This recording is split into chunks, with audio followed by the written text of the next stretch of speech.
Welcome to Discover Woodfield, your guide to what's happening around the Chicago suburbs. And now, here are your hosts, Lisa and Joe. Welcome back to Discover Woodfield. Yes. Welcome, co-host. Welcome, Joe. hostess, Lisa. Today we're talking about opera in focus. What is opera in focus? In 2 words, what is opera in focus? Opera in focus, in 2 words, is puppet opera. Laugh. It's okay. It's okay. I laughed. We'll I'm wait. still laughing. We'll wait. Okay, we're done Okay. now. It's opera as performed, and we should clarify, it's not just opera. It's opera, or it's opera excerpts. Actually, they're opera scenes or pop scenes performed by puppets. Right. But I just want everybody to start getting comfortable with the idea of puppet opera. Okay. Because it took some getting comfortable with, for me. Mm-hmm.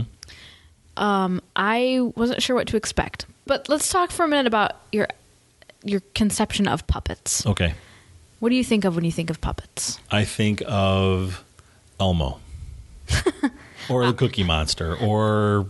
I'm even less sophisticated. I think of like kids behind the couch with socks on their hands doing a puppet show. Hey, Mom. Right. Opera in focus is not that kind of puppet. It's not. It's not even the Jim Henson kind of puppet, which is a good puppet, but is like a silly, happy puppet. Well, with all due respect to the Muppet crowd. Oh, yeah, because they're great for what they are. They are, but ultimately they are expanded and very evolved hand puppets, is what the Muppets are. Oh, yeah, because there's actually a hand in there. Right? Exactly. Okay. Oh, or if you're sophisticated, you might think of marionettes. Right. These are also not marionettes. Right. But that's getting closer, I think. Right. These are rod puppets. These are rod puppets, which means they're controlled from below using, well, rods. Rods and rings and strings and all sorts of other things. Right. But it's all very invisible to you as a viewer. Right. So we're just going to tell you what this experience was like, because I don't think anybody knows how to even think about a puppet opera. Right. Or why might you want to go see a puppet opera? Personally, I didn't think I had any reason to see a puppet opera. Until you saw it. That's right. I was surprised. So we go in. It's held in this little... It's a theater in the building that's run by the Rolling Meadows Park District. Yeah. With, by the way, extremely comfortable seats. Mm-hmm. And fully accessible, we should add. Fully handicapped accessible. Right. We sit down and there's a stage. There are about 6 rows of seating, and a stage that begins like 3.5 feet off the ground. Right. And then extends to the ceiling, and it's like a normal. And there's a full ornate Italian style proscenium. But did we even see that? Because the curtain was down when we went in. Oh yeah, no, you saw that. The curtain was actually behind. Because remember, we saw the way that it's set up. We saw that there are the little people sitting there. The people in the as boxes. Well. Okay. Right. Okay. So it's this gorgeous or fully realized stage in miniature. Mm-hmm. Miniature meaning a full-grown person is like 16 inches high. Correct. So you're looking at this miniature stage, and it's very cute, and it's very fancy. And I mean, already I was anyway, impressed with the detail that went into it. Oh heavens, yes. And the permanence of it. I mean, I think of a puppet show as being something very portable. Or something done out of a refrigerator box or something with the thing cut out. Sort of, yeah. I've never been to nothing any like sort of that. Sophisticated puppet production. No. The curtain comes up, and I was amazed to see a full stage set going on in there, all in small scale.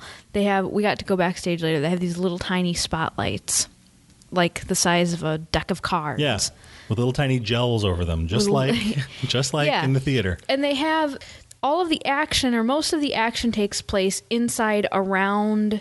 What am I trying to say here? Sort of a frame for the action. And it's like a camera lens. Yes, hence the in focus. Right. It sort of evokes a camera lens.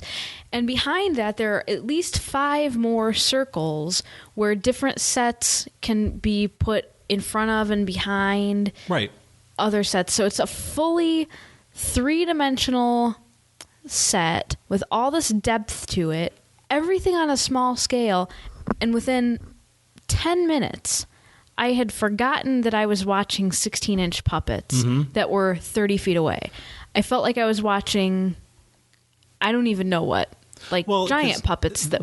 Or even you were watching a performance that was clearly a live performance, and if you start getting into the material that they're presenting, the room is completely dark. The only light is coming from the stage. Right. And it's the exact same effect as if you were in the theater and you were sitting farther back, because it's staged, and it's the way a stage performance is staged. People walk to and from, and they enter scenes and they exit and they move in and out. And when these characters are singing, they're expressing, and there's sets that move in and out. It's very much the same effect as watching a full-sized, something you would see in a theater somewhere. That's what I mean. When you go to see a musical, you can't see the people's faces, the actors' faces. You see them small and you're far away. In this case, we were close and the puppets were small. Still, we couldn't make out their faces that well, but you don't need to.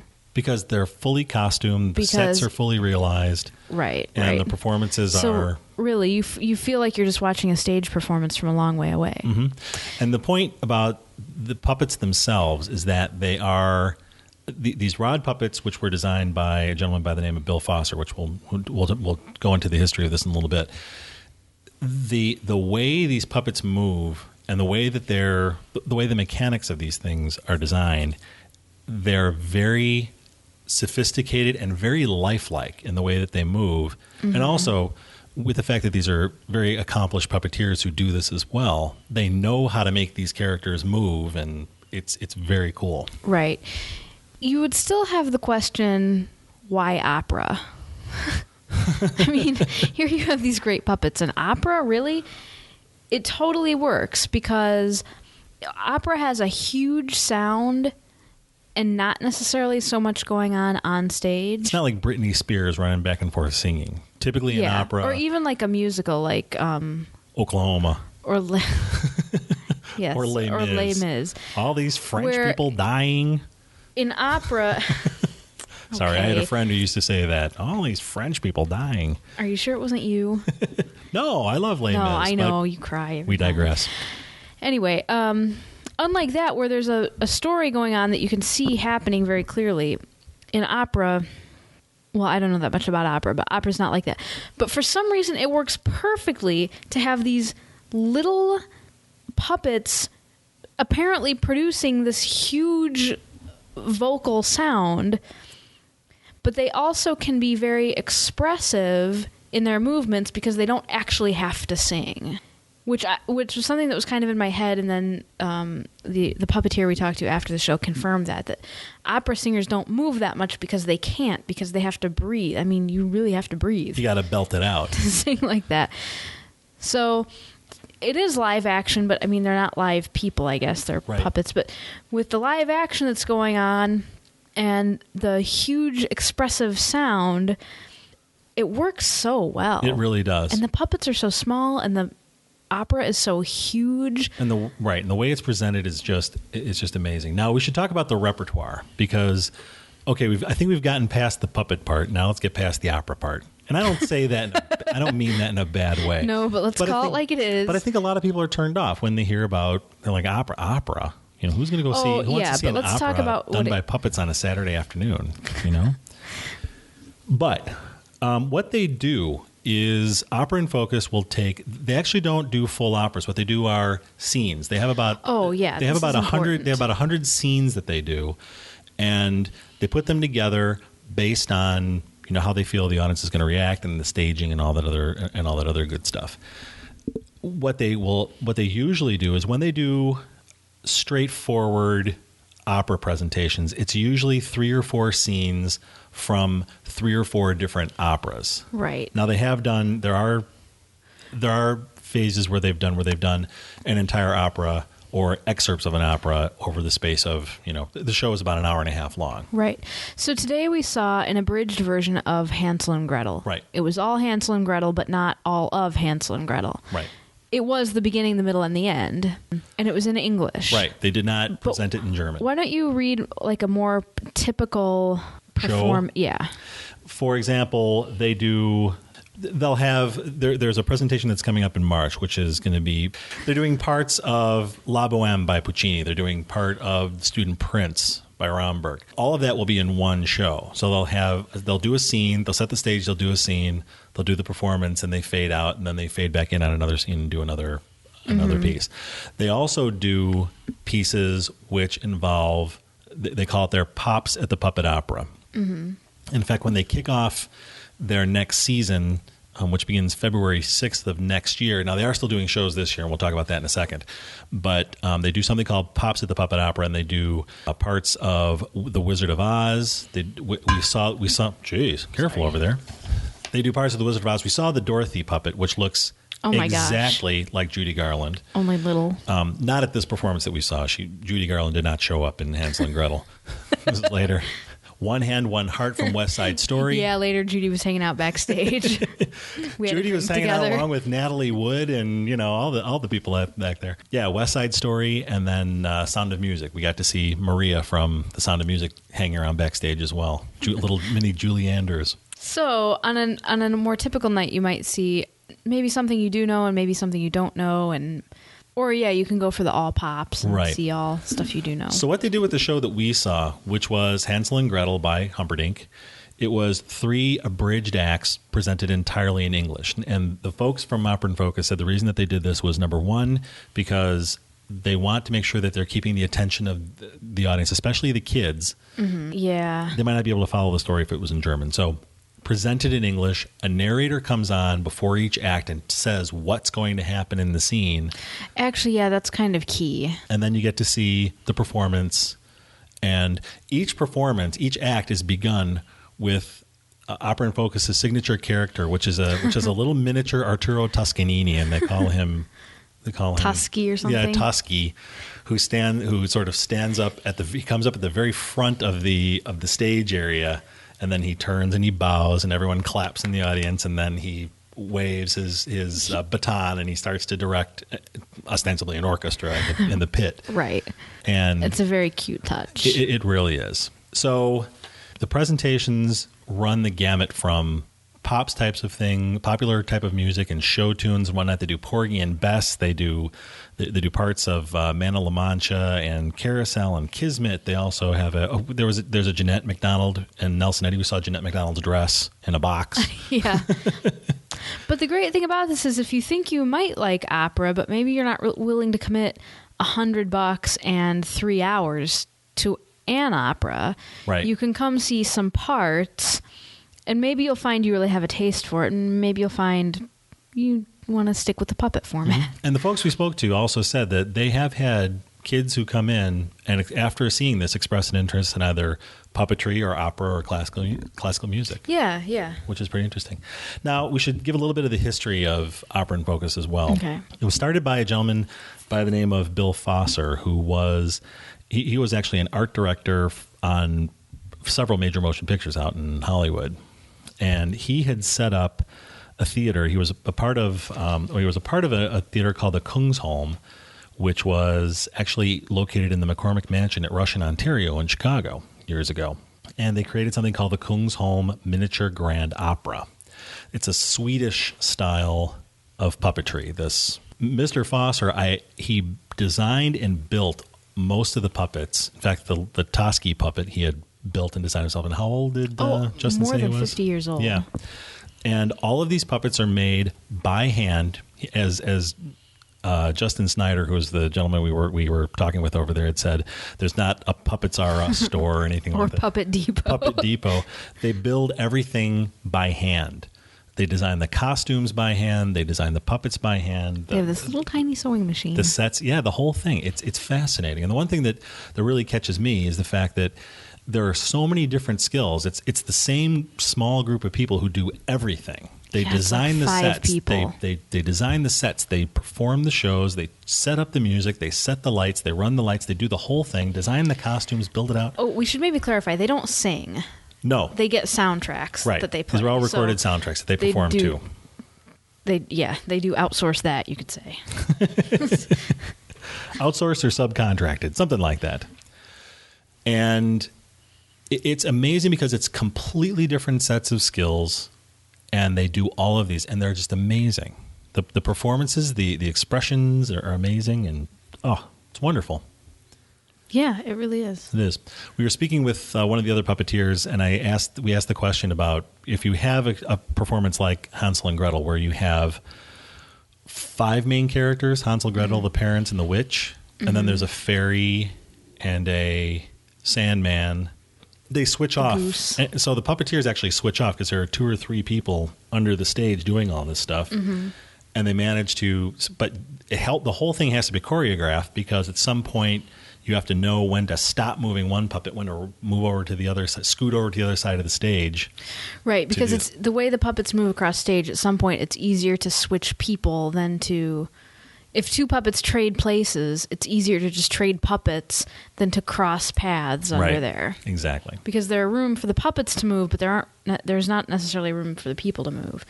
So the performances are really cool, and if you want to get a feel for what this whole thing looks like, they actually have a YouTube page. Oh my! You have to check it out. If you go to youtube.com and type in Opera in Focus, they have about a dozen or so videos of their performances on the internet, so you can take a look at it and get a real good feel of it. We were watching the Phantom of the Opera. And I think there was a piece of Faust that was up there. There's some fiddler. We were watching a little fiddler, a little sunrise, sunset up there. Very, very, very cool. So you can check that out. The other neat thing is that after the show is over, then they come out and they will introduce themselves, and then they invite you backstage for a tour, so you get to see how the whole thing works. And the one thing that Bill Foster, the founder of this, had said was, he said it was very important because he wanted people, especially the kids, to know how the whole thing works. Right. He didn't want it to be a mystery. He said it's not like some magicians and puppeteers don't want you to know how they do it because they feel it might shatter the illusion.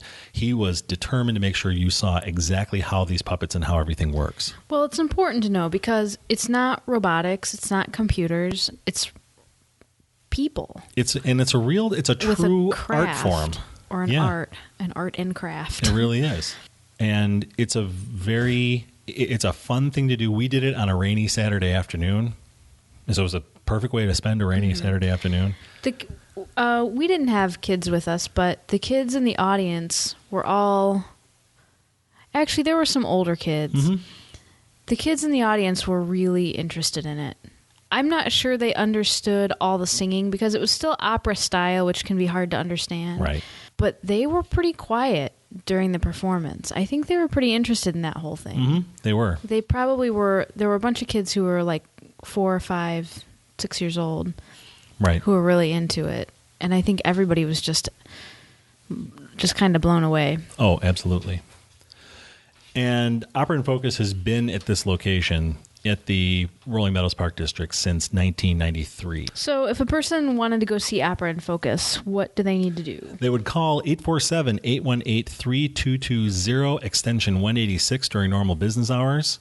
And that is the number for Opera in Focus within the facility of the Rolling Meadows Park District. This is a separate organization. It's not run by the Park District. The Park District actually leases the space to this group, Opera in Focus. Right. Now, do you have to buy tickets in advance? You need to make reservations. And right, so you don't have to have the ticket when you get there, but you do have to have your name on the list. Exactly, and then you would pay. And it's $12 for adults, $11 for seniors over 60, and $7 for children under 12.